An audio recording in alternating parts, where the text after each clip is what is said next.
everybody, coming up on the new show this week we've got the Tom Boonen and Friends charity cyclocross event in Belgium, more news on the 2015 Tour de France route, we've got the best picture from your Colossal Commutes, the GCN Strava Club Tech of the Week which comes from Garmin, and finally Tweet of the Week which comes from a former winner of the green jersey.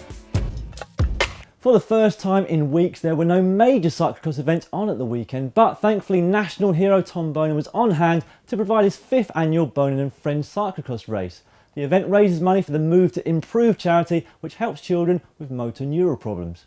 Amongst the star-studded field this year was Jakob Fuglsang, Thomas de Gent and Jan Bakelants. However, it was Boonen's Omega Pharma Quick-Step teammate and former double world cyclocross champion Zdenek Stybar who took the win for the second year in succession. He passed Martin Vincenzo on the last lap of the race, having started a full 1 minute behind the rest of the field, with Peter van Speybroek finishing in third. And whilst we're on the subject of Stybar, he will, like last year, make a brief return to the world of professional cyclocross towards the end of this year in a tightly packed schedule which might or might not include the World Championships. And also in the press last week, it was revealed that around the time of Paris-Roubaix, he was given a lucrative offer by the Telenet Fidea team to do a full cyclocross season over this winter. However, he turned it down because it's in races like Roubaix where he wants to make his name, so expect to see him peaking for that race in 2014.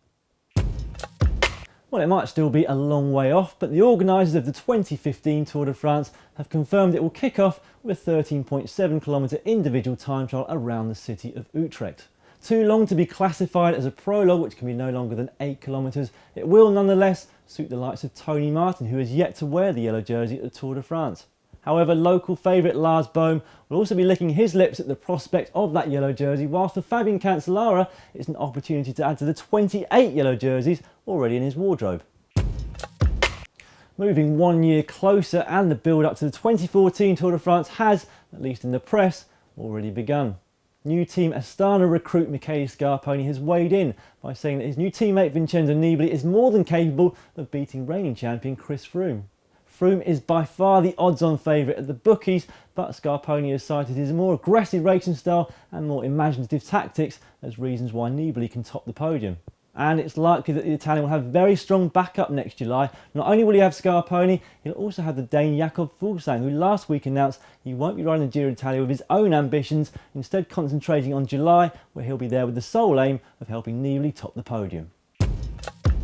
And moving yet another step closer, the first of next year's Grand Tours will, as per usual, be the Giro d'Italia. There are 3 wildcard places on offer for teams and 8 have already applied.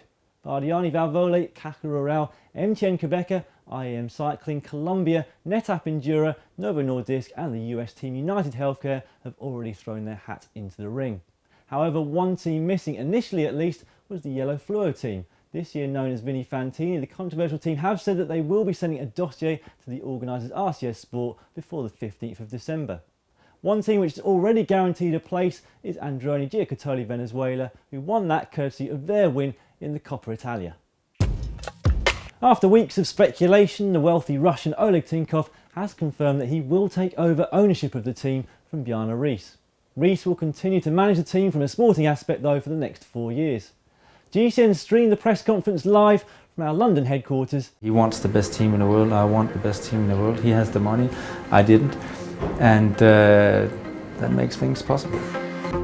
So my philosophy is to have new generation cycling team where sport managers not looking for money and not begging for money, but they are making sure that the performance of the riders is improving and making sure that we have a good team and good sport merit. I'm not buying this team for any economic or commercial reasons. Eventually this investment may pay off, but it's maybe a long-term strategy. But short-term strategies, have a fun, enjoy, have one of the best teams in the world, and we definitely want to win all of the major races, including Tour de France. Everyone dreaming to win Tour de France, so there is no secret that we would like to do the same, and I hope we will do it very soon with Alberto Contador. On to GCN Strava Club now, where we've got even more new recruits. Furthest distance ridden overall last week was just over 1,000 kilometres, and that was from Daniel Clark, whilst the longest individual ride was from Mike Harvey, who did just under 230 kilometres on one day. However, member of the week goes to Jason Savage, who did a total of 14 rides. Now, my maths isn't the greatest, but I have worked out that's an average of 2 per day. Now though, the moment you've all been waiting for, my special mention of the week, which this time goes to a rider local to me, Anya Lancaster, who did a 43.5km loop around the roads of Southampton on a single speed bike at an average of 28.8km per hour in only 3 degrees Celsius. Now that's commitment. On to tech news now, and the GPS specialist Garmin have entered into a market which has long been dominated by GoPro by releasing the Verb Elite HD. Garmin have used their experience in GPS technology to incorporate it into the camera, which means it can also double up as a bike computer. Post-ride, that also means you can overlay your recording with speed, heart rate or a number of other values of your choice. The Verb can also be paired with newer Garmin computers, turning them into a remote control. Now on to our Facebook competition, which this week is entitled Colossal Commutes. Now this was our favourite one, coming from Matt Search in Canada, who posted this picture up to our Facebook site. Looks a bit dicey and icy to us, Matt. Now I can see that you're all on the edge of your seat, so I will announce what next week's competition is. It's called Ingenious Storage. We couldn't think of anything that rhymed. And it's all about the best storage solutions that you've come up with for bikes. Post them up to our Facebook page, we'd love to see them all, but we'd also love to see any really bad storage solutions, especially if it's really annoyed your partner. Now don't forget that we've also got our first ever GCN Award Survey up on Google, with links to that from our Facebook and Twitter pages. This is the last week in which you can cast your votes for your favourite video, favourite cycling personality and biggest disappointment of the year, amongst other questions. So head there now and spend 5 minutes telling us what you think. Quick heads up as to what's going to be on the channel this week. Already on Monday we released our latest maintenance video on how to cut down a fork steerer tube.